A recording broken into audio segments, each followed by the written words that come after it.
इकाई 6 सुबह।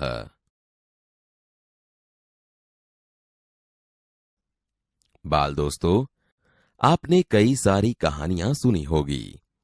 आज हम एक ऐसा प्रसंग सुनेंगे जो आप सबको जीने का जज्बा देगा।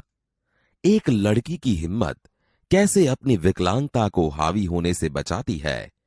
तो चलो, सुनना है ना। प्रसंग कथा। सुबह सुबह रेशमा ने देखा कि घर के सभी लोग सफाई में व्यस्त हैं।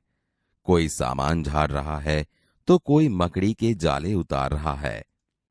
रेशमा ने सोचा, जरूर आज कोई खास बात है। माँ, आज कोई खास बात है? सब इतनी सुबह उठकर घर की सफाई में जुटे हैं। रेशमा ने उत्सुकता से पूछा। हाँ बेटिया रानी, त्योहार के दिन हैं। भूल गई क्या? पहले से ही साफ सफाई हो जाए तो अच्छी तरह त्योहार का आनंद ले पाएंगे। माँ ने प्यार से रेशमा के गाल को सहलाते हुए कहा। ओह, मैं तो एकदम भुलक्कड़ हो गई हूं। पर माँ, आपने मुझे तो कोई काम सौंपा ही नहीं। मैं क्या करूं? बताओ माँ। अच्छा, चलो पहले नहा धोकर तैयार हो जाओ, फिर बताऊंगी। बहुत से काम हैं। मैं भी आपकी मदद करना चाहती हूं, माँ ने कहा। रेशमा ने रुआंसे स्वर में कहा। मदद तो मैं जरूर लूंगी। मैंने तुम्हारे लिए कई काम सोच रखे हैं। नहा धोकर नाश्ता कर लो, फिर बताऊंगी। कहते कहते माँ ने उसकी पहिए वाली कुर्सी पर बैठा दिया। रेशमा ने अपने पहिए वाली कुर्सी को धीरे धीरे धकेला और अपने दैनिक कार्यों में लग गई। रेशमा जब 5 साल की थी, तभी से उसके दोनों पैर काम नहीं करते थे। उसे बहुत तेज बुखार हुआ और घुटनों से नीचे दोनों पांव एकदम बेजान हो गए। बहुत इलाज करवाया, पर रेशमा के पांवों में जान नहीं आई। उसे पोलियो हो गया था। रेशमा बहुत हिम्मत वाली लड़की थी। शुरू शुरू में उसे जरूर दूसरों की सहायता लेनी पड़ी, परंतु अब 11 साल की उम्र में वह अपने सारे काम स्वयं करती है। वह अपने परिवार पर अपने काम के लिए निर्भर नहीं रहना चाहती। परिवार के सभी सदस्य, पिताजी, छोटा भाई गोलू, दादी जी, दादाजी, सभी उसे बहुत प्यार करते हैं। वह सबकी आंखों का तारा है। माँ ने रसोई घर में सारे बर्तन, डिब्बे, बोतलें नीचे उतार कर साफ कर दिए थे। उन्होंने रेशमा को आवाज दी। रेशु, अगर तुमने नाश्ता कर लिया हो तो काम में मेरा हाथ बटाओ। हाँ माँ, मैंने नाश्ता कर लिया। दूध का मेवे वाला दलिया बहुत अच्छा बना है। माँ, मैं हाथ धोकर अभी आती हूँ। रेशमा अपनी कुर्सी को धकेलते हुए रसोई घर में पहुंची। रेशमा माँ को बर्तन डिब्बों पर लेबल लगा लगाकर पकड़ाती गई और माँ उन्हें व्यवस्थित ढंग से सजाती गई। रसोई घर फिर से चमचमाने लगा। पिताजी दफ्तर चले गए। माँ को लड्डू बनाने के लिए कुछ जरूरी सामान चाहिए था। गोलू तो बहुत छोटा है। दादी जी, दादाजी बहुत बुजुर्ग हैं। अब सामान लाए कौन? माँ परेशान थी। रेशमा ने कहा, सामान मैं ले आऊंगी। बस आप मुझे सामान की लिस्ट और एक थैला दे दीजिए। तुम ले आओगी अकेली? माँ ने पूछा। हाँ माँ, एक बार पहले भी तो लाई थी। रेशमा की आवाज में दृढ़ता थी। तो ठीक है, तुम ही ले आओ, लेकिन ध्यान से जाना, सारा सामान नुक्कड़ वाली दुकान से ही मिल जाएगा। थोड़ी देर बाद रेशमा सारा सामान लेकर लौटी। उसने गोलू को आवाज दी। गोलू, ये लो, तुम्हारे लिए टॉफी लाई हूं। गोलू टॉफी पाकर खुशी से उछलने लगा। कुछ ही दिन बीते थे। एक दिन शाम को रेशमा का घर दियों के झिलमिल प्रकाश से जगमगाने लगा। पूरा मोहल्ला जगमगा रहा था। जहां रोशनी ही रोशनी थी। क्या जमीन, क्या आसमान। दादी जी ने बताया कि दीपावली अंधेरे पर उजाले की जीत का त्योहार है। बुराई पर अच्छाई और असत्य पर सत्य की सदा जीत होती है। इस दिन रावण को पराजित कर राम अयोध्या लौटे थे। उसी खुशी में यह त्योहार मनाया जाता है। रेशमा और गोलू बड़े ध्यान से दादी जी की बातें सुन रहे थे। कुछ देर बाद सबने मिलकर पूजा की और प्रसाद खाया। गोलू अपने दोस्तों के साथ पटाखे छुड़ाने में मग्न हो गया। रेशमा अपने दादा दादी के साथ फुलझड़ियां जला रही थी। इतने में रेशमा ने देखा कि गोलू ने जिस पटाखे को बुझा हुआ समझकर छोड़ दिया था, उसमें चिंगारियां निकलने लगी हैं। गोलू की पीठ पटाखे की तरफ थी। रेशमा चिल्लाई, गोलू, गोलू, बचो, तुम्हारे पीछे पटाखा है। पटाखों के शोर में रेशमा की आवाज दब गई। सबसे पहले रेशमा जल्दी जल्दी कुर्सी को धकेलती गोलू के पास जा पहुंची। उसने गोलू को जोर से धक्का दिया और खुद आगे निकल गई। अपनी कुर्सी की गति के कारण धड़ाम जोर का धमाका हुआ। रेशमा की फुर्ती ने गोलू को जलने से बचा लिया। गोलू को कुछ समझ न आया कि उसे धक्का किसने दिया और क्यों। धमाके की आवाज सुनकर माँ पिताजी भी बाहर दौड़े चले आए। कुर्सी रेशमा के ऊपर थी और रेशमा नीचे। पिताजी ने कुर्सी सीधी की और रेशमा को उस पर बैठा दिया। माँ भयभीत थी। बोली, कहीं चोट तो नहीं लगी रेशु? रेशमा ने उन्हें सारी बात बताई। सबने रेशमा की पीठ थपथपाई। गोलू रेशमा के पास आकर नाटकीय ढंग से बोला, दीदी, आज तो आपने मेरी जान बचा ली। आपका यह धमाकेदार धक्का मुझे हमेशा याद रहेगा। सभी लोग खिलखिलाकर हंस पड़े। रेशमा की शारीरिक कमी उसके इरादों में कभी बाधा नहीं बनी। वह आज भी उतनी ही जिंदा दिल और परिश्रम से अपना जीवन जी रही है। उसकी हर सुबह नई सुबह होती है। वह हर सुबह अपने काम में नए इरादे से जुट जाती है।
सुबह सुबह रेशमा ने देखा कि घर के सभी लोग सफाई में व्यस्त हैं।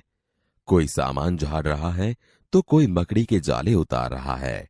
रेशमा ने सोचा, जरूर आज कोई खास बात है। माँ, आज कोई खास बात है? सब इतनी सुबह उठकर घर की सफाई में जुटे हैं। हाँ बिटिया रानी, त्योहार के दिन है।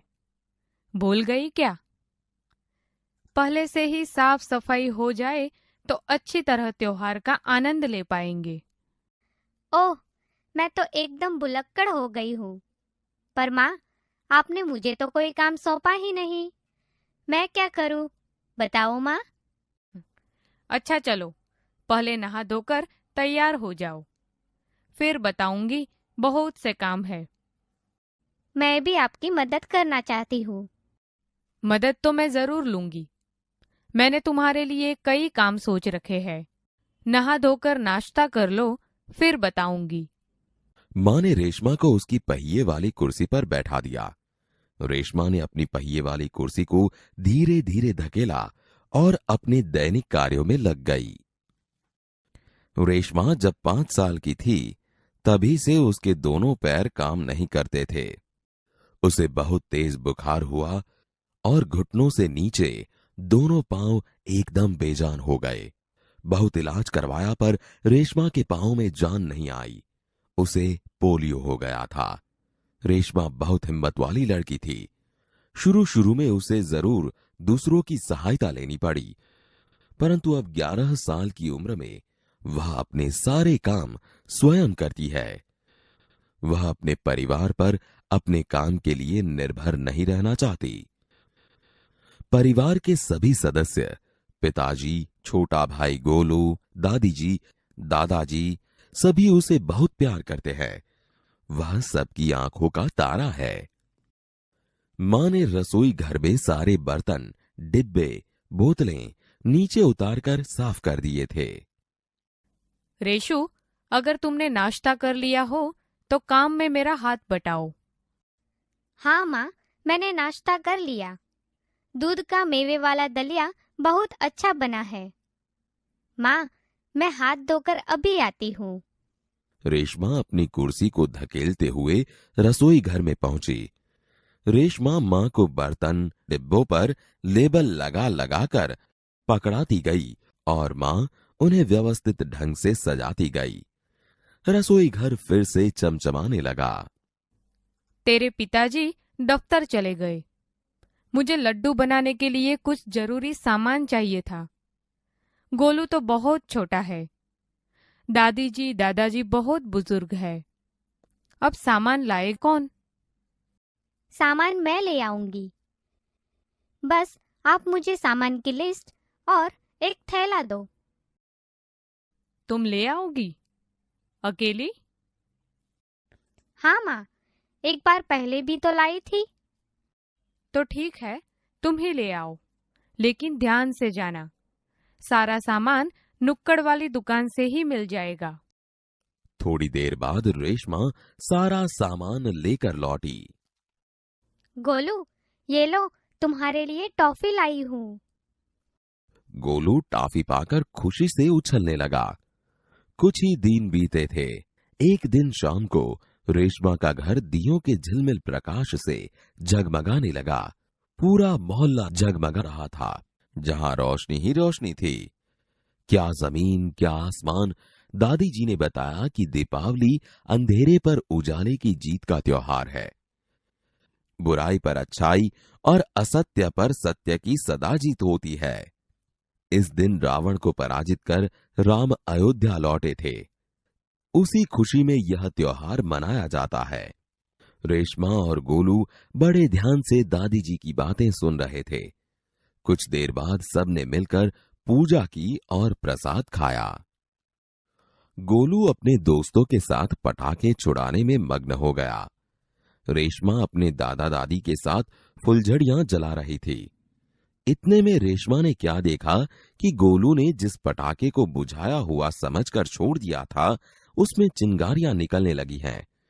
गोलू की पीठ पटाखे की तरफ थी। गोलू, गोलू बचो, तुम्हारे पीछे पटाखा है। पटाखों के शोर में रेशमा की आवाज दब गई। सबसे पहले रेशमा जल्दी जल्दी कुर्सी को धकेलती गोलू के पास जा पहुंची। उसने गोलू को जोर से धक्का दिया और खुद आगे निकल गई। अपनी कुर्सी की गति के कारण धड़ाम जोर का धमाका हुआ। रेशमा की फुर्ती ने गोलू को जलने से बचा लिया। गोलू को कुछ समझ न आया कि उसे धक्का किसने दिया और क्यों। धमाके की आवाज सुनकर मां पिताजी भी बाहर दौड़े चले आए। कुर्सी रेशमा के ऊपर थी और रेशमा नीचे। पिताजी ने कुर्सी सीधी की और रेशमा को उस पर बैठा दिया। मां भयभीत थी। कहीं चोट तो नहीं लगी रेशु? रेशमा ने उन्हें सारी बात बताई। सबने रेशमा की पीठ थपथपाई। गोलू रेशमा के पास आया। दीदी, आज तो आपने मेरी जान बचा ली। आपका यह धमाकेदार धक्का मुझे हमेशा याद रहेगा। सभी लोग खिलखिलाकर हंस पड़े। रेशमा की शारीरिक कमी उसके इरादों में कभी बाधा नहीं बनी। वह आज भी उतनी ही जिंदा दिल और परिश्रम से अपना जीवन जी रही है।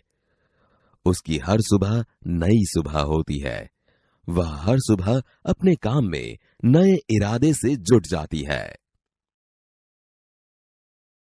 बाल दोस्तों, इस चित्र को ध्यान से देखिए। इस चित्र का वर्णन भी ध्यान से सुनिए। चित्र में ग्वाला है, उसके हाथ में लाठी है। पास में नदी है, नदी में नाव है। नदी में मछली है। नदी में कमल के फूल हैं। नदी के किनारे पेड़ हैं। आकाश में बादल है। अब कुछ छूट गया है तो आप जोड़िए। बाल दोस्तों, आपने चित्र का वर्णन सुना, लेकिन इसी चित्र का वर्णन फिर से सुनिए। ध्यान से सुनना। हाँ, वर्णन में क्या भेद है ये मुझे बताना पड़ेगा। चलो, तैयार? हाँ, तो सुनिए। यह एक सुंदर चित्र है। चित्र में एक ग्वाला है। उसके हाथ में लंबी लाठी है। पास में एक बड़ी नदी है। नदी में 2 नाव हैं। नदी में 3 मछलियां हैं। नदी में कमल के सुंदर फूल हैं। नदी के किनारे छोटे बड़े पेड़ हैं।